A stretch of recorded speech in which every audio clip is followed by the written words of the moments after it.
Good evening and welcome to Ganesh short. Ganesh short में आप सबका स्वागत है.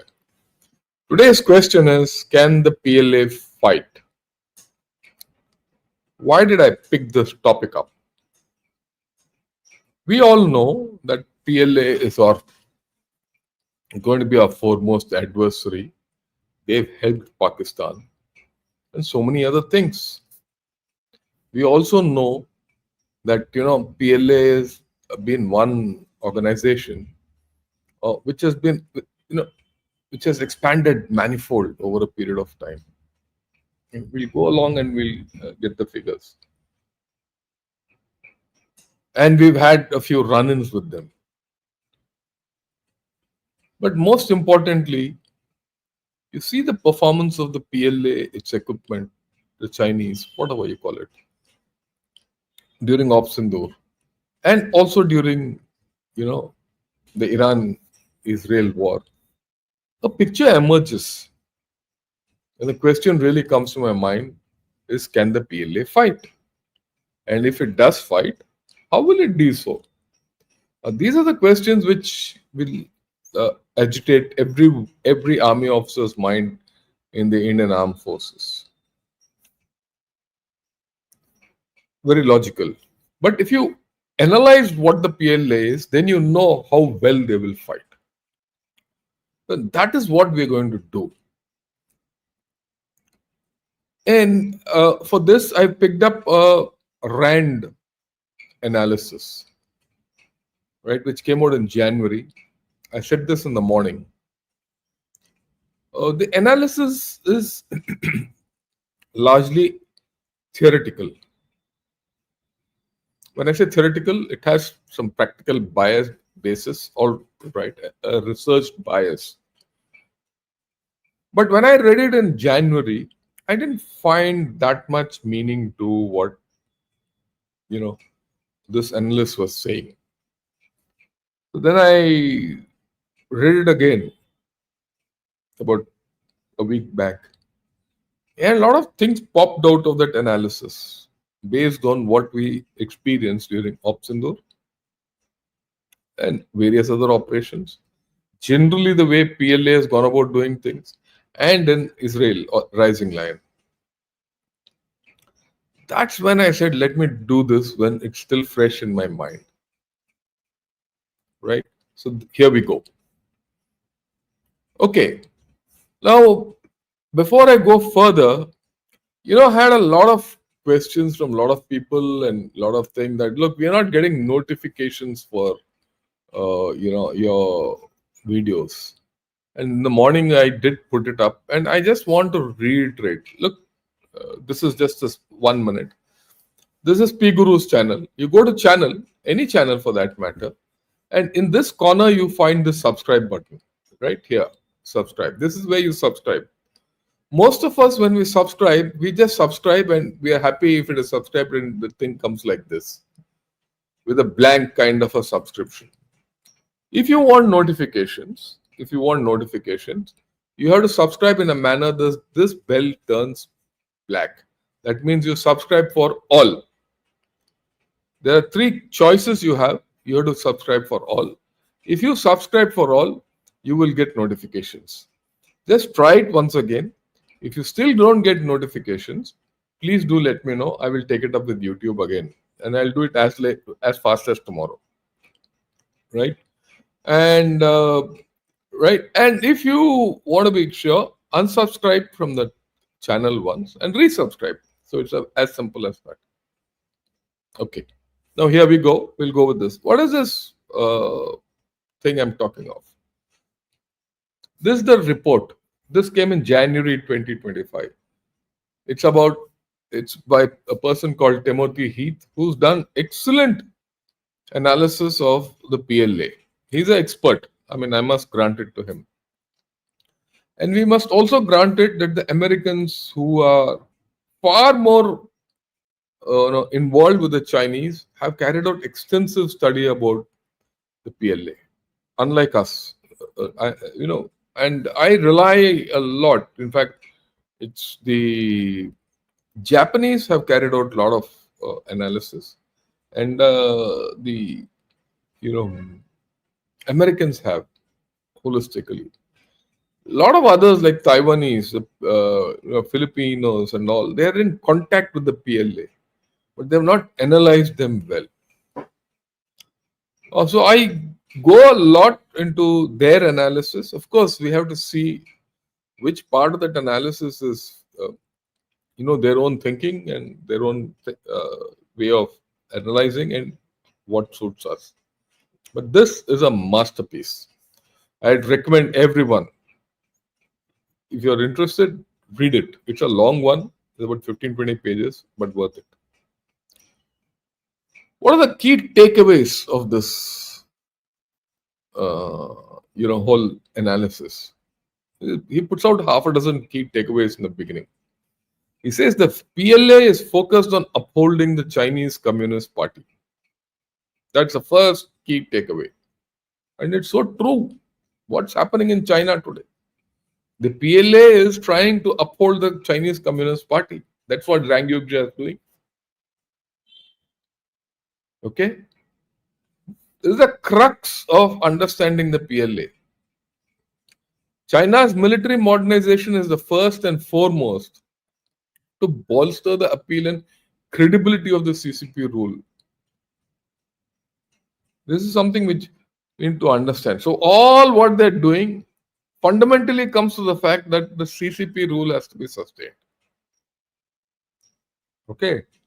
So if the CCP rule is at any point of time under threat, or if there is a bit of a shake in the CCP structure, the PLA steps in. Precisely what's happening now. Then, of course, he says, historically, priority is political loyalty and the enforcement of the CCP rule over combat readiness. Whether they're combat ready or not is not the issue, but loyalty and enforcement of CCP is the thing. And that's what's happening. That is why so many of their generals are getting sacked. So many generals getting sacked does not contribute to combat readiness, but it does indicate political loyalty.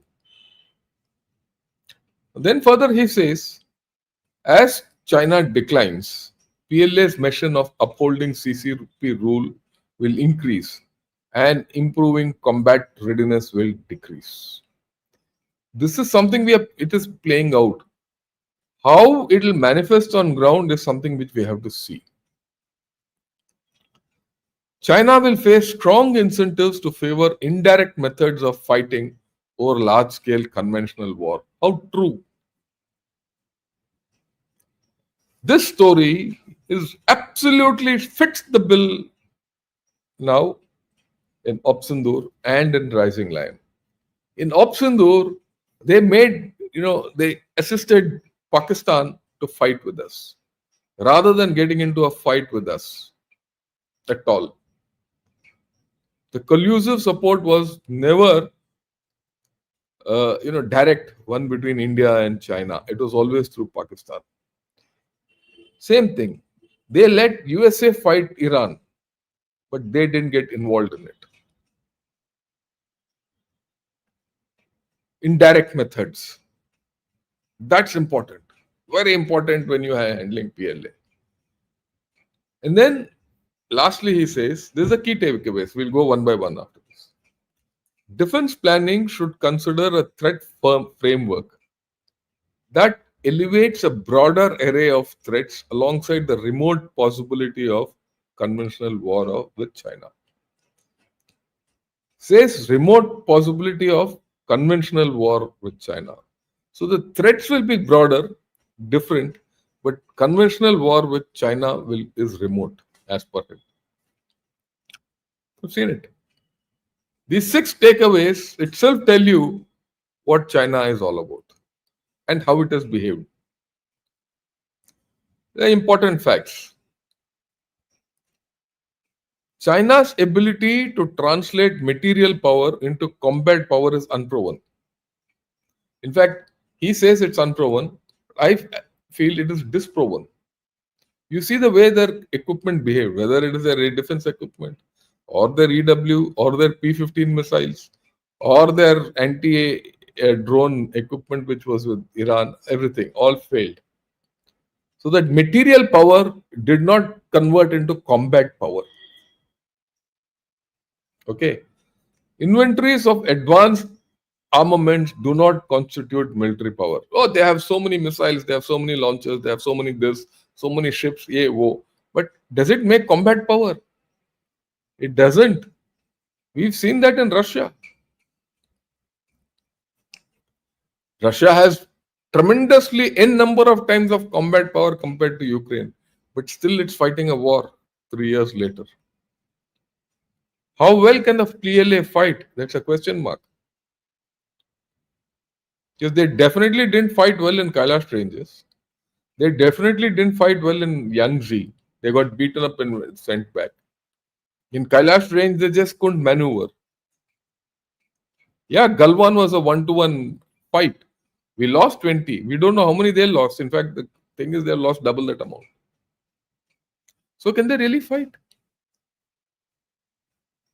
The empirical evidence doesn't suggest so.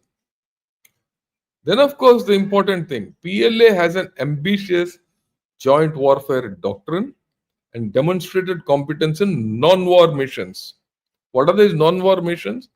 Counter piracy patrols, humanitarian assistance, disaster relief, and United Nations peacekeeping operations. Here I disagree with what he says. He says demonstrated competence. Counter piracy patrols. Where were they when Indian Navy was countering the Somali pirates across the Red Sea or this side of the Red Sea? They didn't do anything. Where were they when the tsunami came in 2004? They were in Shanghai. What humanitarian assistance have they given? They didn't lift a little finger to help Maldives out. They didn't do anything for Bangladesh. Even Bangladesh today probably deserves humanitarian assistance from many points of view. If nothing as a counter to India, has it done anything to help Bangladesh out? No. And their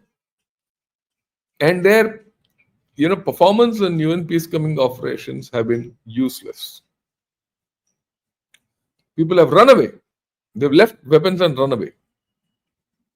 In fact, there's a case, I think, in Congo, where they had to come to the Indian battalion and take shelter. Now, PLA drill suggests some ability to execute joint, some ability, at least in training environment. Training, they're very, everything is shown, propaganda. In this training environment, I will put it as what they've done against Taiwan. Ships going here, missiles firing, aircraft flying, all that is beautiful. It's in a one-sided scenario where the other chap is not firing. What happens? The other chap fires untested.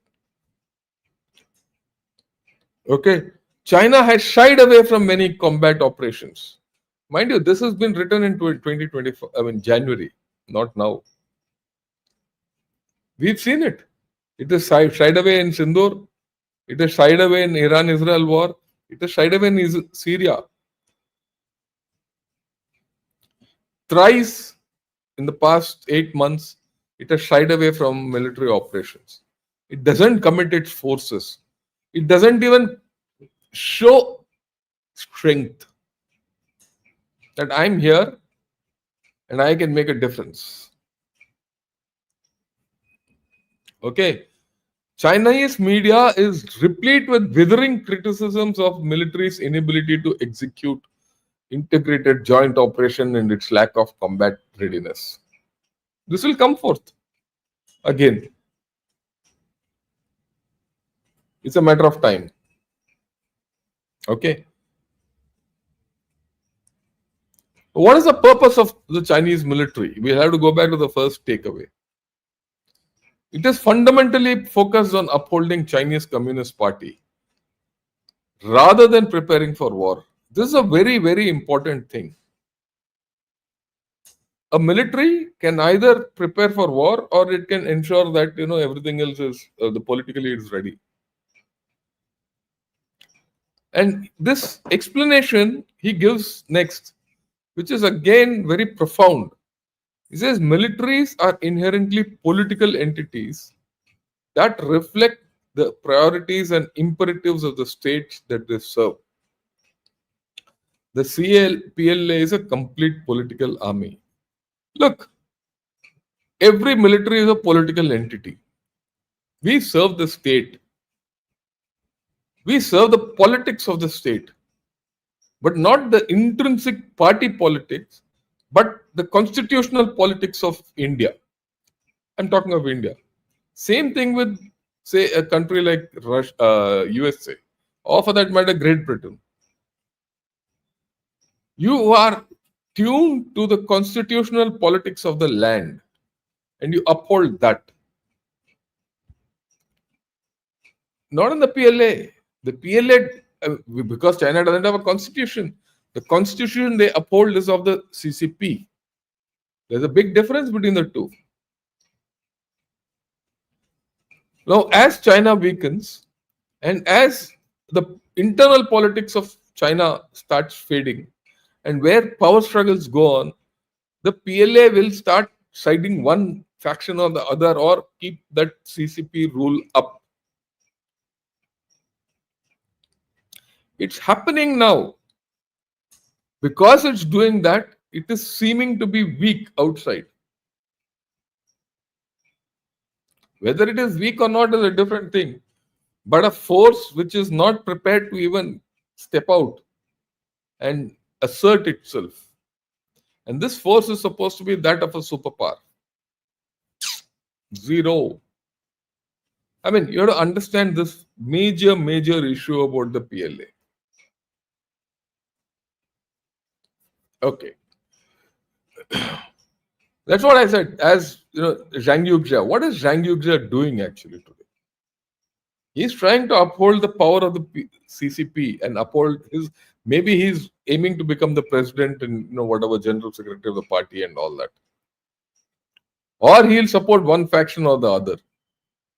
But is the PLA ready to take on international responsibility or defense of the nation at this point of time? Well, that's a doubtful. Right. At this point of time, I'd like to tell everyone, I'd request everyone to kindly, subscribe to Gunner Shot. Press the like button and join in as a member. Because I suddenly find that the subscriptions to Gunner Shot have gone down. I don't know what's the reason. Is YouTube thing or people have just changed? Okay. So we'll get back to what the CCP is all about. Right. Then we'll talk of the Sinocentric world order ambition. It's there. And if you see, Xi Jinping has often said, I'm going to establish a China-centric world order and CCP has to be modern, PLA has to be modern and this and that and world-beating force and all that timelines. We've heard of it, 27, 47, all that nonsense. But is it feasible? Why it's not feasible? We'll read that. He says, in 1980s, historically, Deng Xiaoping declared that China no longer faced the prospect of a major war. He said this. Okay. When Mao died and he came back and he became the general secretary and he became the, whatever he was called. So, he says China doesn't have great enemies left. Minor things, India will take care of it. Okay. In the 2019 defense white paper, that was the last defense white paper they brought out was in 2019. After that, for some reason, there's no defense white paper except the security paper which they came out. White paper on security 2 months back, or 1 month back, but which we discussed. Even in that, they have said we face a benign international environment. Now, when your outlook of your national leaders is that, look, we don't have a real threat, wherever, then your structure, your outlook is also like that. You can't be then a army or an air force or armed force which is going to go expeditionary because you're not structured for it. Till 2019, they were not structured for it. They were only structured for some defense. What defense, we don't know. That's never been spelled out. So here is the paradox. The paradox is China feels or felt there's no major threat to it. And the threat it faces was always, Xi Jinping has spoken of color revolutions. So that means color revolutions means upholding the CCP rule, which means PLA will be more interested in that than any attack. Have you ever seen one thing which says how China will be attacked? Zero. But it has a very powerful military. Right? Are we clear as to how this powerful military will be deployed abroad? Apart from the fact that, okay, they say we'll go to Taiwan and do whatever you have to do. Is there any concept paper of force projection? They can claim they can claim this 9-dash line, 10-dash line, and half of India and all that. But is there a way they say, okay, we want Arunachal is ours? Is there a military plan to it? Never seen it. Is there an end game to how they're going to occupy this 9-dash line in South China Sea? They're still fighting. There's no objective. This is something very funny about any army. If that army doesn't have an objective, you don't know when you're getting into a war and when you're getting out of the war. Either you'll never get into it or you'll never get out of it. Or you get out of it at the wrong time. That's why they say aim in the war, selection and maintenance of aim is very important. That's not there. Because he says Taiwanese independence, international competition, disputes over territory in the first island chain, along the Indian border, and perils in cyberspace and all these, they don't threaten the CCP rule. If these actions, if China is benign and doesn't take any action against all these, and just has this huge army sitting and eating and doing nothing about progressing these matters, then they'll continue. No, it doesn't threaten.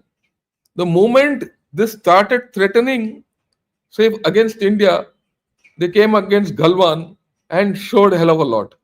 The moment they were outmaneuvered in Kailash, they went back. Then they tried at Yangtze, they couldn't, so they kept quiet. After 3-4 years, they said, yeah, we can't do anything against the Indian army. So they went back at Depsang.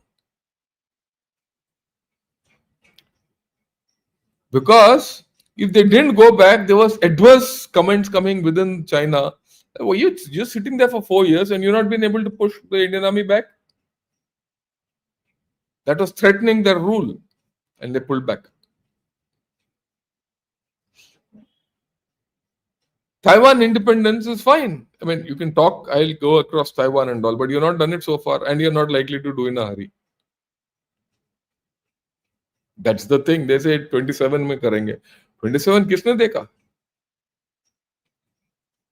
If it doesn't go in 27 or 30 also, does it affect the CCP rule? On the other hand, if China goes into any of these places and gets hit, it will affect the CCP rule. Okay. Then, despite relatively low threats to CCP power from external and factional sources, China oversaw an astonishingly rapid and extensive modernization of its military. Why do you modernize a military and make it big when you don't have threats? They've never mentioned a threat. You see, any of the doctrines, there's no threat. But yet they made it big. What is it for? To conquer the world? That's what Xi Jinping's idea is.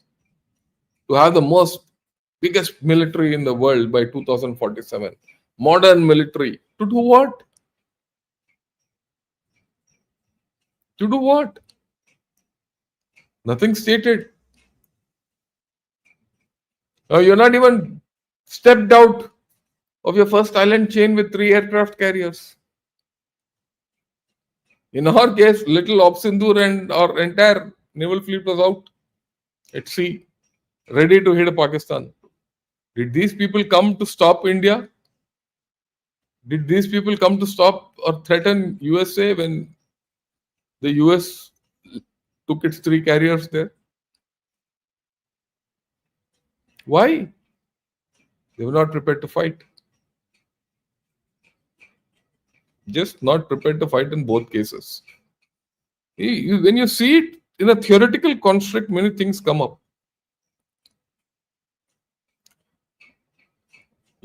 Very surprisingly, he says from 2000 to 2016, 16 years, the military budget increased by 10%. From 2017 onwards, it's 5 to 7% a year.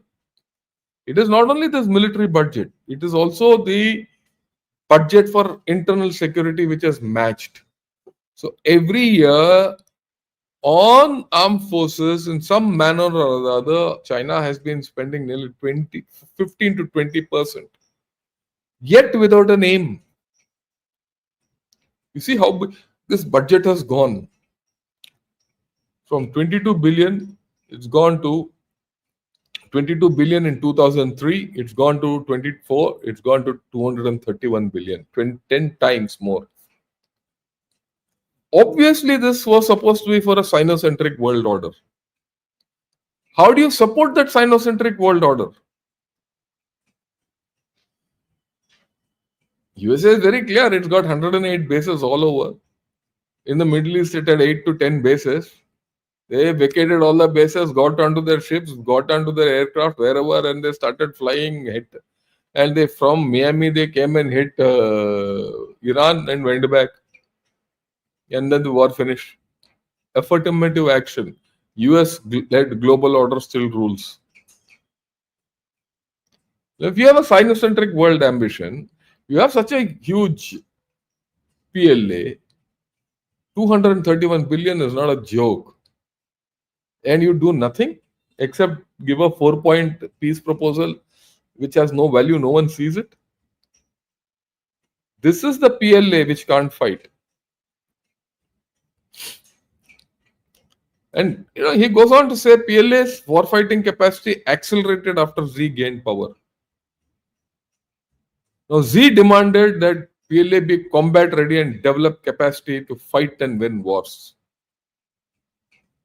He propelled PLA to make war fighting a top priority. But did he do it to make it ready to fight or preserve his own seat? Now the last point, rapid military modernization has coincided with clear evidence that the PLA remained underprepared for war and focused on upholding CCP rule. Period. That's what is happening today.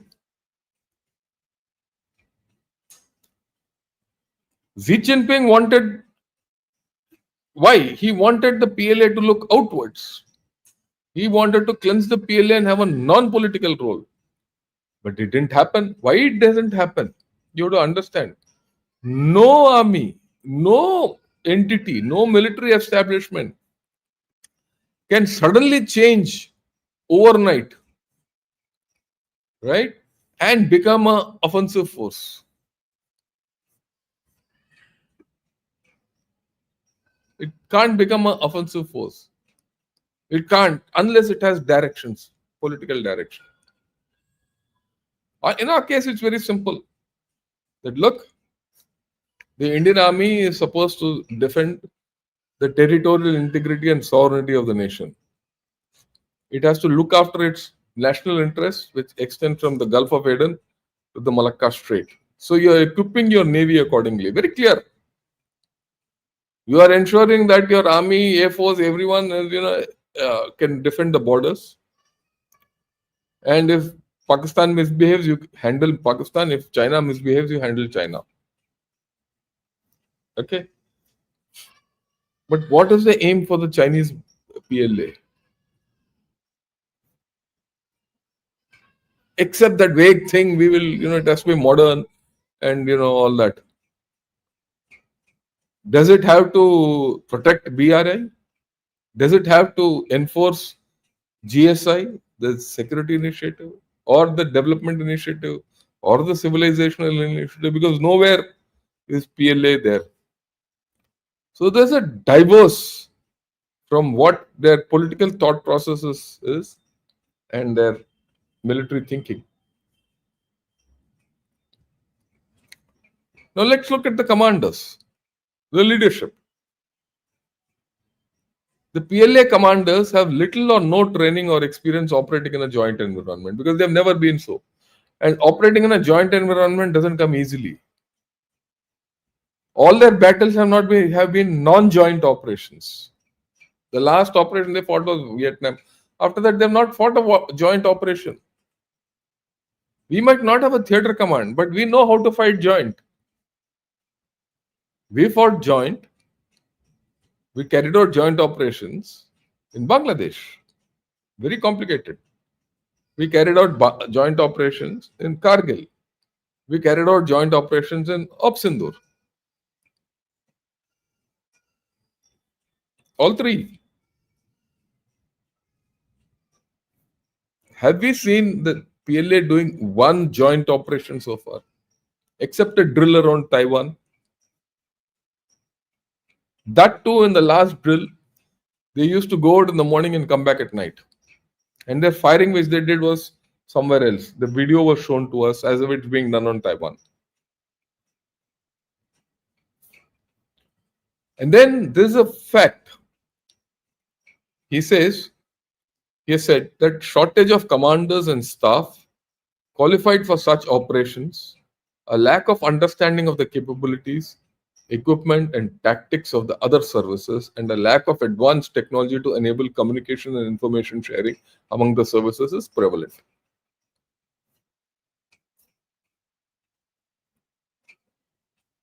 Unless you know the capabilities of the other services, how will you act? But how will you know the capabilities of the other services because you never participated in any? Gets back to the first one. And as far as shortages of commanders and staff is concerned, that has come out in Chinese media. This is a RAND analysis, but it has come out in Chinese media.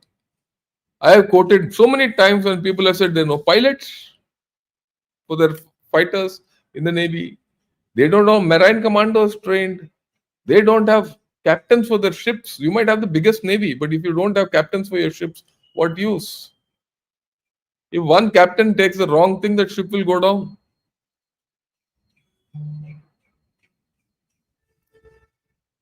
So you see that they don't have commanders who are experienced at all levels. Plus, if you have purged over 100 generals in the past 5 to 10 years, and just in the past 6 months you have purged half your Central Military Commission, how can you fight? In the Indian Army, you sack one general. I'm not even talking of Air Force and Navy. Just the Indian Army sack one general and the army will get shaken up. Thereafter, every general will say, yeah, why should I fight? How do I fight? Okay. He says, why should I take risk? Here, every day a general is getting sacked as if he's a bloody potato.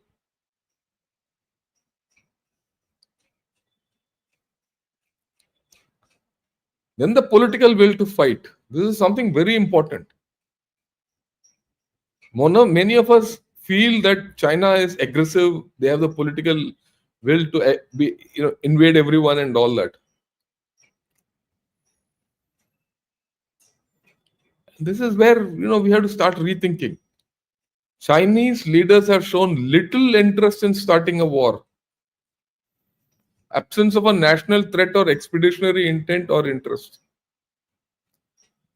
The, Only Xi Jinping tried it with India in Galwan, and then after that they have gone back. After that, they have not tried to start a war. In these two operations, they have been on the sidelines. They have not taken one step politically. Even politically, they have not taken a step, which can even be remotely considered as militaristic. The political will to fight is almost missing. For whatever reason. Because unless there's a political will to fight, it does not signal war preparation. Just by going and say you prepare for war, it doesn't mean they'll prepare for war. Preparation for war is not at the unit level. It is at the staff level. It is at the apex headquarter level. It is the headquarters, the chief, the army commanders, or the theater commanders who prepare for war. Preparation for war is not on the day of the war. The preparation for war starts, it's a continuous process. You prepare, your concepts change, you re-prepare, concepts change, technology comes in, that cycle is an ongoing thing. I have not read any paper by any PLA guy who focuses on these issues. Okay. And, next thing, political leaders who believe that war is to be imminent or desirable will demand that the military be combat ready.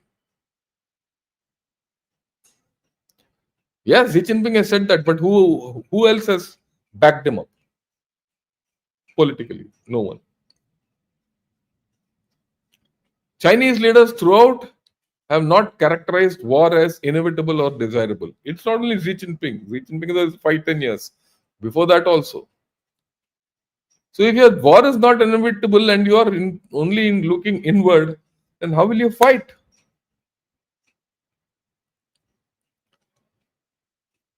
And this is very clear. Chinese leaders have told media not to dwell on the possibility of major war as a possible means of building awareness and support for such a war. They don't talk in the media. And if you see their media discussions and all, even Opsindur, they are more interested in selling their jets than analyzing war. I have not seen a single piece say, look, this war, this is the way India fought. And I read a lot of Chinese articles. This is the way India fought this war. How do we defeat it? I have not seen it in the professional writing. We discuss it. I'm discussing it openly. So will so many others who will say you use AI, you use this, you use that. So many things come out. A lot of discussion, and we are discussing how to fight Pakistan, how to fight China, and all that. I don't see the discussion in Pakistan, China, even in the professional journals. And they come and hype up some. Oh, they came to Tibet and carried out an exercise. What's that exercise? When you analyze that exercise, there's nothing in it. They just come done some firing and gone back or something like that. Anyway, whatever. There are paradoxes. Important. Chinese military journals have theoretical expositions on how military units might conduct strategies, campaigns, and tactics. And these are abstractly formulated. They generally carry oblique references to potential adversaries. It's an inanimate adversary they're talking of. They don't have a strategy for India. They don't have a strategy for USA. Or they say we'll fire carrier killers. Just because you have a carrier killer, you name it a carrier killer, it's not going to go and kill a carrier. And that damn carrier killer has gone ulta. When they fired, it went, they fired from the east coast, it went and fell near Beijing. And that's what General Narayanan said the other day. Oh, that can't be your tactics that just because you have 4 weapons that you will win the war. We've seen it. We've seen it with just because USA had those B2s, it didn't win the war with Iran. They had to put up complex operation for lasting 72 hours using 75 airplanes, 3 refuelings. Very complex. How do you do it? If you are supposed to be a global power, you should have that reach, and you should have be doing complex operations. Every time a complex operation could have been carried out, they have not carried it out. And nothing like Op Sindoor and this. Did you hear of one Chinese PLA Navy vessel coming out of Djibouti in this entire story? They said somewhere two naval vessels are hanging around somewhere, eavesdropping on PLA or on America or US Navy or whatever it is. That's it. Where was your fleet? You had destroyers sitting in Djibouti inside. So, then this is the thing. China's military modernization poses a paradox. On one hand, China has invested vast sums of to improve PLA's combat capability. On the other hand, Chinese leaders acknowledge that the country faces a relatively benign external environment, and the PLA's top job remains to uphold CCP rule. Period.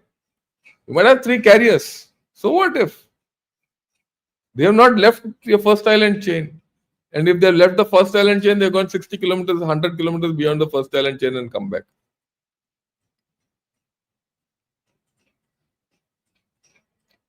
You don't have an aim to exercise. You will never exercise it.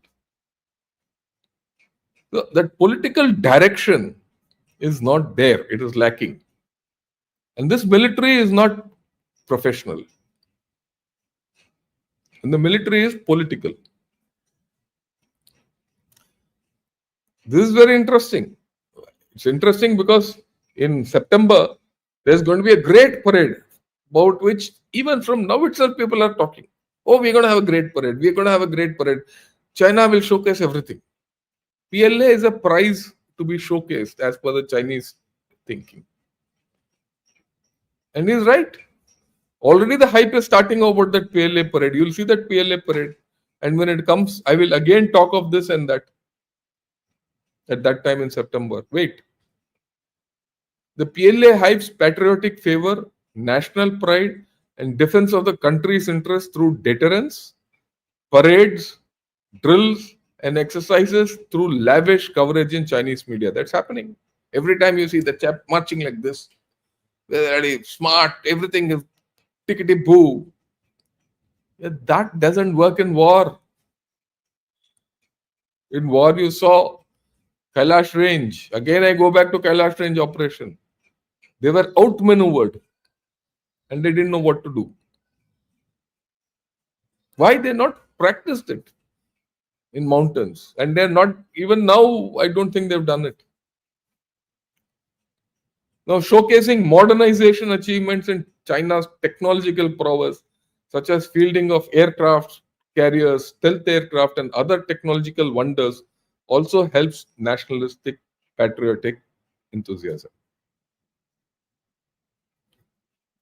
It's there. If you go into Guancha and Xinhua and all these People's Daily and all, this is rampant. Oh, we have the latest technology.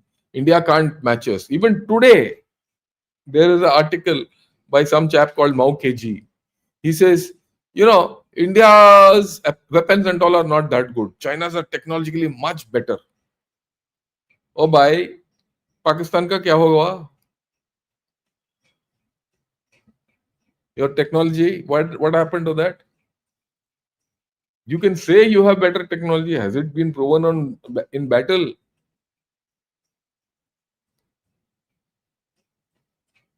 Are you confident of your technology that it will work in battle? But a lot of talk. Armchair guys who have never seen the bloody front end of a barrel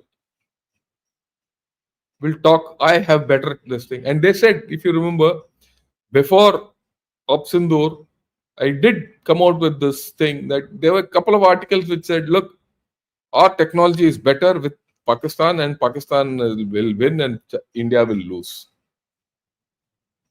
That's their pronouncement they did. So what is happening now? Brazil says, please give me your Akash Tir, please give me your weapons. Ye wo. Philippines wants. Everyone is lining up. Which we'll talk tomorrow. We'll talk tomorrow of India's defense exports. No one is talking of Chinese defense exports, no? Is anyone ready to buy Chinese weapons? Even Pakistan has problems about it. Anyway, the military helps bolster popular trust in authorities by saving lives internally. PLA has frequently helped to intervene to help with natural disaster and humanitarian assistance within China, not outside China. Outside China, there's no recorded evidence. Within China, yes, that's it. Muscle flexing demonstrations that do not actually entail combat bolster popular support for the PLA or for the CCP. They do Taiwan drills. They go, oh, we'll go around punishment drills, this, that, ADIC. 20 planes came across the middle line and median line and all that. Oh, big news. What happens one day when the damn chap is shot? That's the day to be seen. Right? Yeah, they have an uncompromising position and they take coercive actions in disputes. In first island chain, India, yeah, all that. They're all fine till they're called out. It boosts confidence. Oh, we'll do this against Philippines. Philippines problem in that all those shoals are going on for the past 2 years. Nothing has happened. The Filipinos are still coming with nothing. They have zero in terms of capability compared to China. Yet those chaps are doing what they have to do in all these Second Thomas shoal and new Sabina shoal and all that. And then military diplomacy contributes to the party's prestige through highly publicized engagements, port visits, humanitarian assistance, senior leader visits, multilateral training events. They'll come here, do it one with Iran and Pakistan. They'll do with Russia. These training events have value, very limited value. Even in that, they have gone useless. They went and participated in a tank exercise, tank biathlon in Russia, where the really tank sprocket came off, which I showed. Their equipment failed miserably. And then they say, look, you keep the military in training. Training for combat discourages the military from getting involved in domestic politics. Okay, by military go keep him aside. And preparation for combat also helps maintain discipline and control corruption. So the whole story of corruption, training is not for training for purpose to achieve a task, carry out a particular operation, or aim. No, it is to keep these chaps busy so that they are doing training, discipline, and all, and they don't do coups. It's coming apart. And then there's a 3-tier political control. This is very interesting. And this system actually controls how good or bad, or rather how useless their capability is. They have a political commissar. He's a specialist in politics and ideology. He shares equal command authority. We know that with a unit commander. Now, there's a division of command. 2 commanders for 1 unit. How will it work? There are reports in the Chinese media where operational competence of the political commissar has come into question often. So that's the first tier of command. At the unit, there are 2 chaps. And then they have party committees. And this is a second element of political control. The party committees are there right from the Central Military Commission down to platoon level. So whenever anything happens, this party committee is called. Collectively, everyone is taken. First, the unit commander and the commissar will talk. Then the party committee is called. And then there's some, discussion in that. So then some consensual thing will come. So that no one takes a decision. It's all distributed decision making. And this includes combat and non-combat operations. Very simple. In the Indian Army, many times my commanding officers have rang me up, or I, As a battery commander, I have rung up my CO and said, "Sir, what do I do now?" And he says, "Son, do this, do that." When I became a commanding officer, my OP officer once rang me up from some, "So I'm stuck here. I need this help. Done. You do this, this, this." No party committee and all, nothing party baji. Command decision. Period. Oh, I had a case during Op Vijay, an officer who couldn't walk because he had a bad knee. Very simple. He said, "Sir, but I don't want to get out of Op Vijay." I said, "That's the spirit. Because I want to fight this battle. That's the spirit. You can't walk, but you want to fight. Great." So I made him my anchor OP. You go up, somehow reach that place, give you communication, equip you, because someone had to be there. And a fit guy, I sent him elsewhere. Get to go infiltrate behind. And this guy was there controlling fire. That is decision making. They don't have that. And they have political work departments at all command levels. So that political work department, what does it do? It does propaganda, esprit de corps, indoctrination, and all that. Personal management, culture, security. Oh, yeah, that's the response. In the unit, there's only one guy who does all this. That's the commanding officer. Here you have a political commissar, you have one party committee, you have a public work department. I don't know how they fight. That's why they can't fight. These are the two kinds of militaries he's talking of. Have a look at it fully for 1 minute.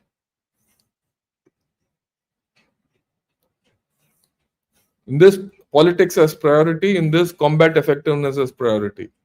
You see this. See armaments, prestige over non-war utility, combat utility. Or armaments in India might not be the best armaments, but they're the most effective armaments. And I'll talk of it tomorrow. And there's a huge political military disconnect. The leaders know that their PLA can't fight because they've not fought for so long. And this is not new. Jintao, he said they're incompatibles, two incompatibles.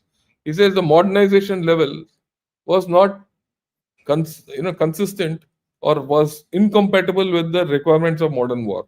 Xi Jinping himself has gone on record not very long back. He says there are inabilities and gaps, and he says there are 5 gaps and 6 inabilities or whatever it is, which I've spoken of. And those inabilities are of his leadership.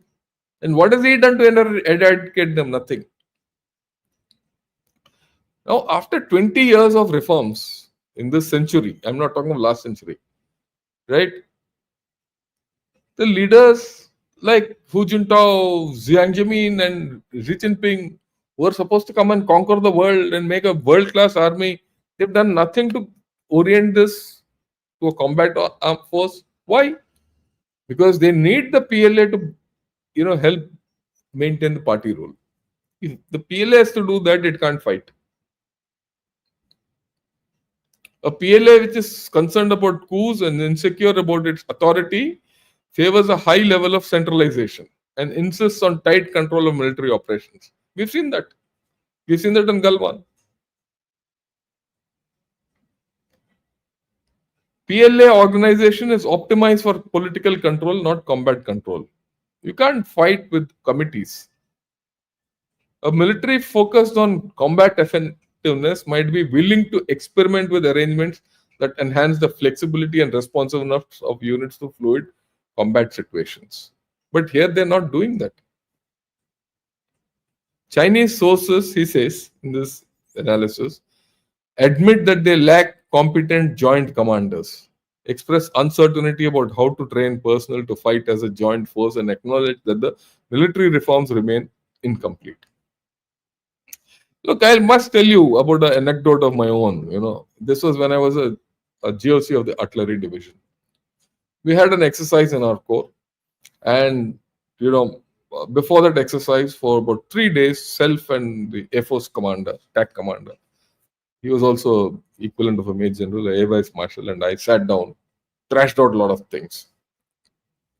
And finally, it came down to certain briefings, and those briefings were being given to the Chief of Army Staff then, and to the AOCNC Western Command, Southwestern Command, SWAC, and my own Army Commander and all, high level. So I gave a particular plan. I said, this is what I want to do. So the my own army commander and my chief were hesitant about that.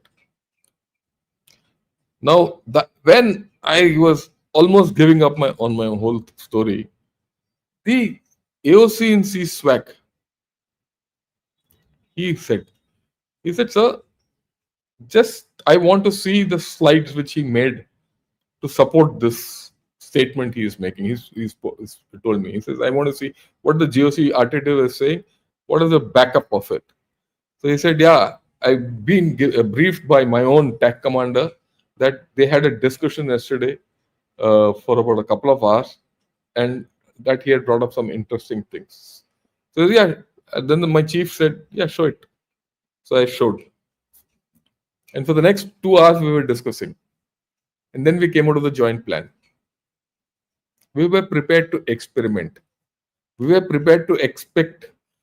The jointness in our system was so high that the AOCNC felt what I was talking was right, and he came up and said, this is the way to do it. Because at that point of time, the RTW with BrahMos, was also a new animal. At that time, the Air Force didn't have BrahMos. Artillery had BrahMos. I was the only chap who had BrahMos in Southern Command. In fact, almost everywhere. So we were new. We were thinking. That forward thinking at that time. Look, I'm talking of 2010, 11. Today it's 13 years back down. I'm so proud that the way the BrahMos was used and the way other was used, from what we were then to now, things have changed. But we were able to do the best. Joint thinking. Vaad Vivad ke saath. Well, that's how it is. That's the difference between the Indian Army and the PLA. Right. So he says, Chinese sources admit they lack competent joint commanders, express uncertainty about how to train personnel to fight as a joint force, and acknowledge that the military reforms remain incomplete. If you're not fought, you don't know what to train for. If you don't know what to train for, if you're not fought, you don't know what the specs for your equipment is supposed to be. If you don't know the specs for your equipment and you have equipment which comes in, you don't know whether you will be able to fight with it, or you have to fight as per the specs of your equipment. That's the problem with the Chinese army. Because they have not fought, they don't know what equipment they want. And the equipment they want doesn't fit tomorrow's battle. All that high-flying thing, comes unstuck in battlefield. And there's the issue of political versus combat training. See, any army or air force or navy which is more worried about political indoctrination cannot fight. If 40% of your time is spent in, that's what this whole story is all about. If 40% of your time is spent in political indoctrination, here he says PLA troopers spend 40% time in political and ideological education. Now, let me tell you something very interesting. 4 days back, last week, I was in the Army War College on a study. That's when I was off the air for a few days. I went and interacted with the Army War College. I interacted with the Military College of Telecommunication Engineering.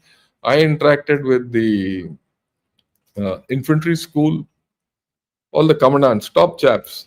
I still do that. They said, look, and the story was how to get technology into the armed forces more. Basically technology. So I said, do this. He says, sir, how can we do all this? Because it's beyond a person to absorb everything. There's no time. I said, yaar, ye to sahi bol raha hai. Ek aadmi, one man can only do that much. He says, I don't have time. I train him before he comes for a course. I give him pre-course material. After he goes, I give him more material. What can he do? There's a limit. That's the flood of technology which is coming into the battlefield. We are finding it difficult to cope with it.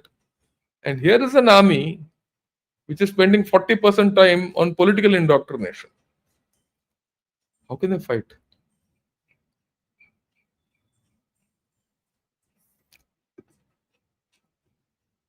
War avoidance. They have refrained from fighting right from 79. They avoid war. They'll not fight. They've avoided war along with us also.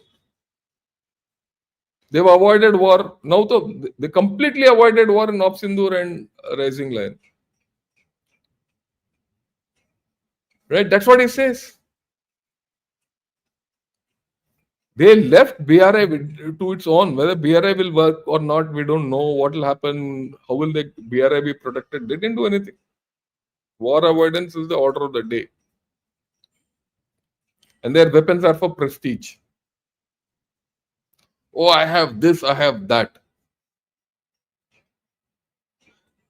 War is not between two weapon systems. War is between two armies, two nations. See, he says a political military favors prestige weapons and weapons with advanced technology to build national pride. We don't do that. They do that. That's why many of you chaps say, sir, China has this, China has that. China has it. What will it do with it? Nothing. Because it's not that. It's something else. A military focused on combat preparations prioritizes prestige weapons less and building ample inventories of weapons and equipment for anticipated combat operations more. That's what we've done. Okay. And very importantly, such a military is also less beholden to interest groups that might demand the production of weapons and equipment for patronage rather than military purposes. Money. So if I have to make a military aircraft carrier, which is more important for prestige than for actual working, there's money involved, patronage involved, weapons for prestige. Okay, that's what he also says in this analysis. Capabilities such as China's counter-intervention system of missile, ships, and aircraft serve deterrence purpose, but could be useful in combat. We don't know whether it will be. Other capabilities such as aircraft carriers have less utility for combat against such adversaries as USA and Taiwan, right? But could be useful for prestige and non-war operations. What's the use of an aircraft carrier for Taiwan? Taiwan is just 200 kilometers away. You don't need an aircraft carrier to take over Taiwan. But can you handle USA? Go out and handle USA with your aircraft carrier, you get smattered. You don't have the capability. Why does China have? China wants to do force projection. Where? There's no bases. You don't have a base. So where will the aircraft carrier come and sit in the Indian Ocean? Economy.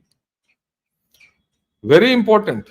He says, as China's economic situation deteriorates, a desperate Chinese leadership might risk major war to seize Taiwan.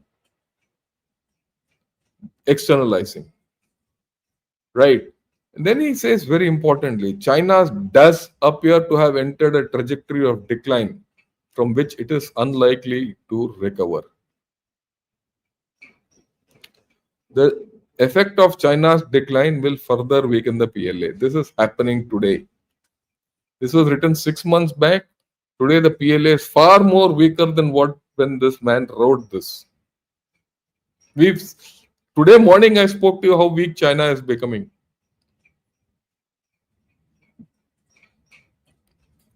See, in the last thing which he says, unlike America's great power rivals of the 20th century, such as Imperial Japan, Nazi Germany, and the Soviet Union, all of them were superb militaries.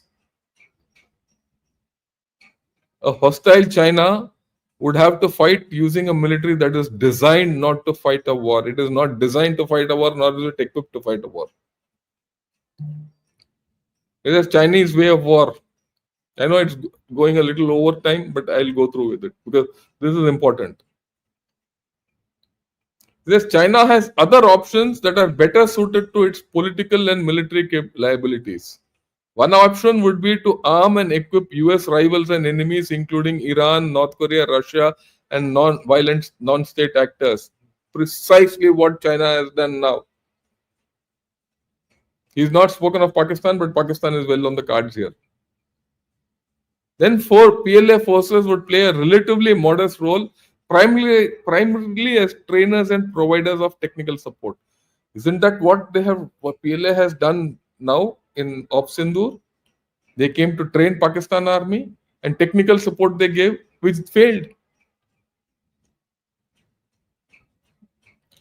So as China's internal problems worsen, the country will likely face growing incentives to favor indirect methods of contending with the US military in the event tensions escalate into hostilities. Very important. Look, this is speaking in the context of US military, but you just transport US military to Indian military. China will be more indirect. After this experience, even more indirect. And that is what you are seeing. He is more likely to help Pakistan. But then the Pakistan, USA, China, that's a different situation. Let's see how it plays out. China will now instigate Bangladesh. And he started that. We spoke of it yesterday. So the Chinese way of war is something we have to understand. It's not going to be direct, it's going to be indirect. And I've spoken of this indirect war long back with P Gurus.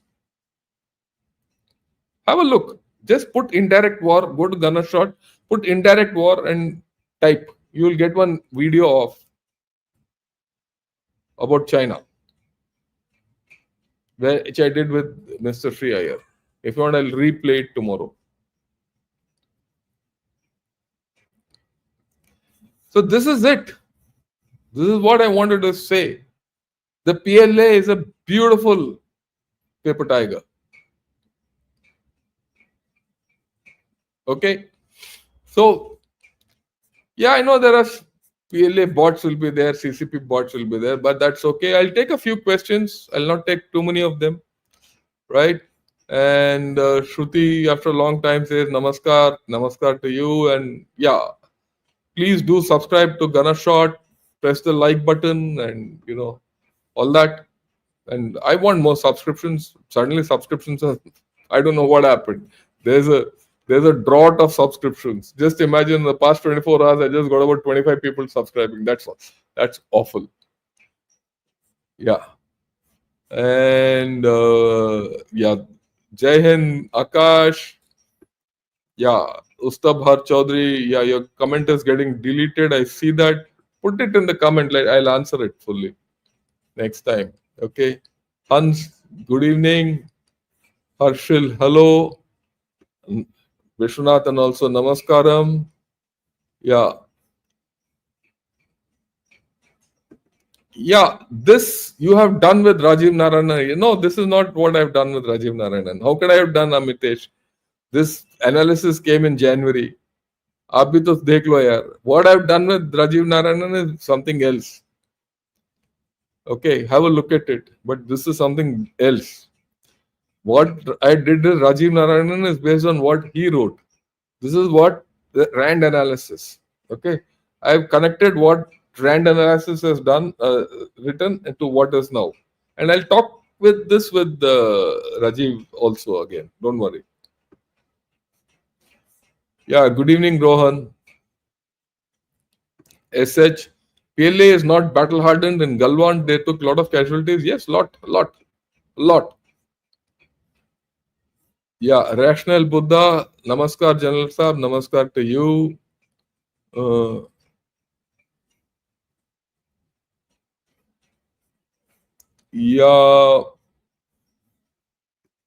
Yeah, good evening, Krishnamurthy.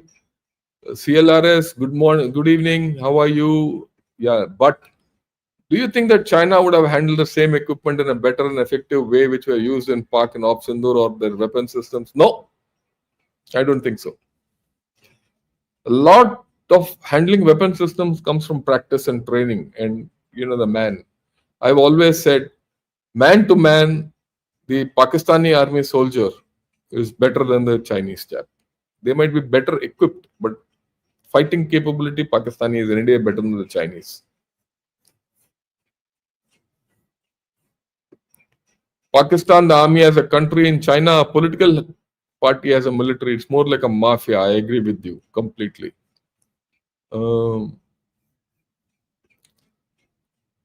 Yeah, if after all what I've spoken, you have to ask this question, just think this is a prestige weapon. We don't know how it functions, except on what you've seen on a movie. So take it with a pinch of salt.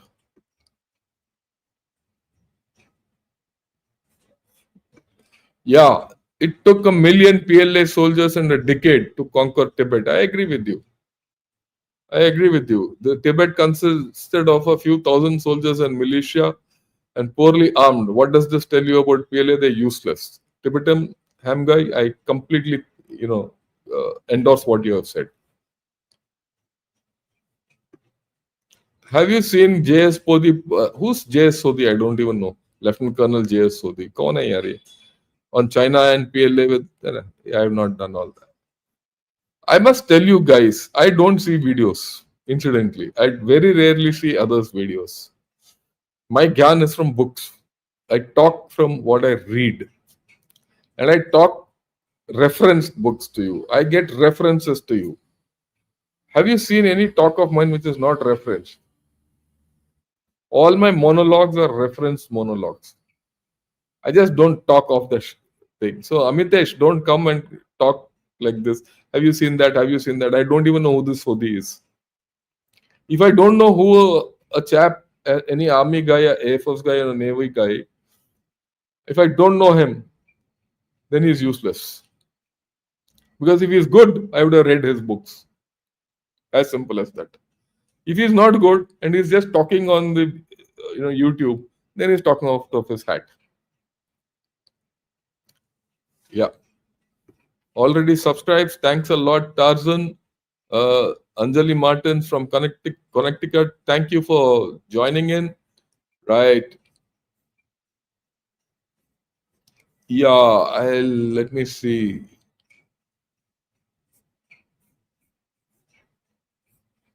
Battle readiness and willingness to fight of the Chinese PLA can only be tested on the battlefield.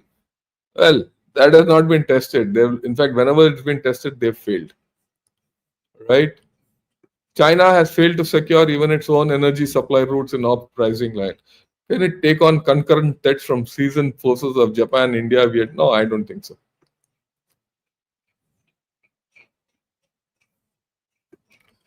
Same YouTube video mention of nuclear. ये सब बकवास है ये किसको पता है क्या है वहाँ. Good morning, sir. Recently, it was shown that South Korea is increasing birth rate really fast. We'll talk of birth rates later. They can't even face small pirates. I agree with you. I think we should claim China under our one Bodhidharma doctrine. Yeah, we should start something like that. I like that idea. The idea is something good. Yeah, PLA have a demonstrated incompetency in piracy control, humanitarian assistance, and UN peacekeeping operations. Yes, it's recorded. That's the thing.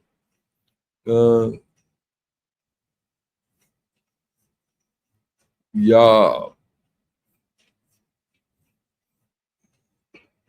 China deploys numbers, tactics in air, land, and sea. Intrinsically, they are not brave. Completely agree. I think China has good opportunities in tourism. Yeah, I think so. Yeah, military tourism, they'll do well. They are still instilling ecosystem, submarine detecting ecosystem in the China. Yeah, they're okay. Look, I told you, we'll not underestimate them. They have numbers, there's no doubt. Quality, we don't know. What's the efficacy, we don't know. How they're going to be employed, we don't know. So we should do what we are supposed to do. Our process, in war, the process of going building up to a war is more important than the items of war. And I'll talk to you a little tomorrow about it. When we say why are we able to export items, the importance of having battle tested weapons. We'll talk of it. Tomorrow the talk is im- how India's defense export are going to increase and how we can increase them and what we should do to improve our defense exports and what are the use of all that. We'll talk of that tomorrow morning, 9 o'clock.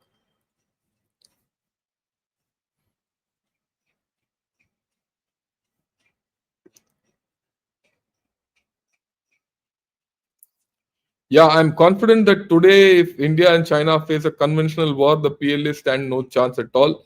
They can only fight in small skirmishes. Tibetan fault. I agree with you. I agree with you. You have got the fault lines of PLA, PLF, and PLA Navy split wide open in a simple manner. Thank you. Thanks a lot for that compliment. It's not me, it's Timothy Heath who's done it. I only amplified what he said and related to what's in ground. That's what I said. I'll relate it to what's in ground. And I'm sure this has been an illuminating experience for all of you. Please do share it with all your friends who think that China has a great army so that they know this is 1 hour long. I know it's long, but that's how my style is. I take time to explain everything. And then once you hear me, you should have no doubts. If you have doubts, I'll clarify it. No problems.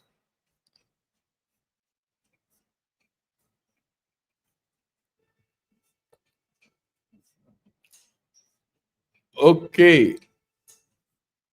Thanks for explaining effects of politicians interfering in armed forces structure. Is there inherent difference in communist thought of USSR and China versus China that makes China's army less assertive? Yes, there is. You see, the communists of USSR were tough guys that time. The communists of that time in China were also tough guys, the Mao variety. These guys are softies. These guys are more interested in making money. That kind of communism was tough. The USSR, this Red Army was very tough. The PLA of that time was very tough. They didn't mind taking casualties. They didn't mind experimenting many things, but not now. That's why I said this history of this PLA, you have to start from Deng, not Mao times. The Mao time fighters are all gone. Yeah, French fry fury. Hello, how are you? You said in the morning, no? Do it in the evening. So here you are. Thank you. Can you say a few words about China peace, UN peacekeeping in South Sudan capital? Look, you know what happened? Let me tell you. Two things happened. One in South China, in South Sudan. One is these chaps went and gave some 300 multi-barrel launchers to the RSF, Revolutionary Sudan Force or something like that. Someone came and attacked them. They left everything. They left the ammunition and ran off. One second in UN in one place. This I know because one of my own boys was there. He came back and said, "साहब ये China वाले तो भाग गए." मैंने कहा क्या हुआ?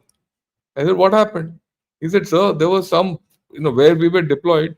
This chap was part of the battalion there. Where we were deployed a little ahead, the Chinese were deployed, and observers and all that. Some issue happened. This was a mixed contingent. The Chinese ran off. There were 3 Chinese officers who ran and came into the Indian battalion. The other officers from other nations were there. Then our battalion sent a patrol out and extricated those officers. So this is China for us. Yeah, yeah, I agree with you, Vidyasagar, that we lost 62 war only because of our politicians.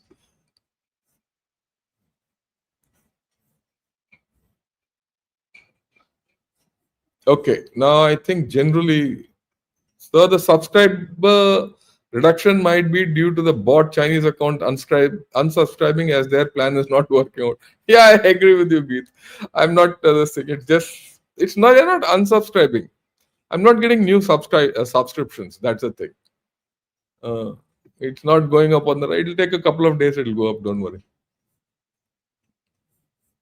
Yeah. Thanks for the very interesting and in-depth analysis. Our army is too strong. Why there was hesitation in sharing our might? Only after Op Sindoor have changed. No, it's like this, the decade between 2010 to 2015 harmed a lot of us in India. We thought that the PLA was great till the whole thing came unstuck in 2020. 10 to 20, 1 decade we faltered. We faltered psychologically, it's not on ground. And it's only in Galwan when we realized that what we could do, we did.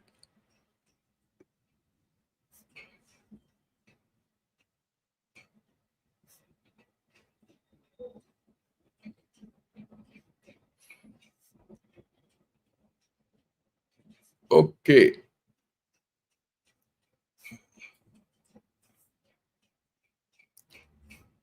As focused citizens, how can we contribute to making our nation better? Just work, do your work. Do your work and contribute to the GDP, contribute to the discipline, do what you're supposed to do as a citizen of India. That's enough. Whatever is around you, do well. India will grow.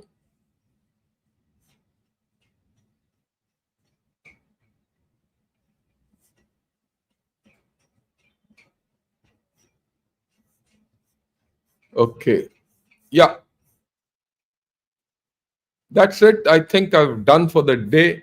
Thanks a lot for all of you joining in and coming up with some patience, a lot of patience required to listen to 1 hour plus. I hope it was interesting. If it is interesting, do subscribe to the channel, press that like button, and those of you who want to, please join me as members, right? And also, subscribe to Klaus. Klaus is coming out with some great stuff. Okay, I think cerebrally that's very high class. Start looking at it. Okay, with this, till tomorrow, and tomorrow we're going to be having a very interesting discussion on India's defense exports, how to go up and all that, and how things are changing for India, and why we should do what we have to do. We'll talk of all that tomorrow morning at 9 o'clock. Till then, have a great night. Good night and Jai Hind to all of you.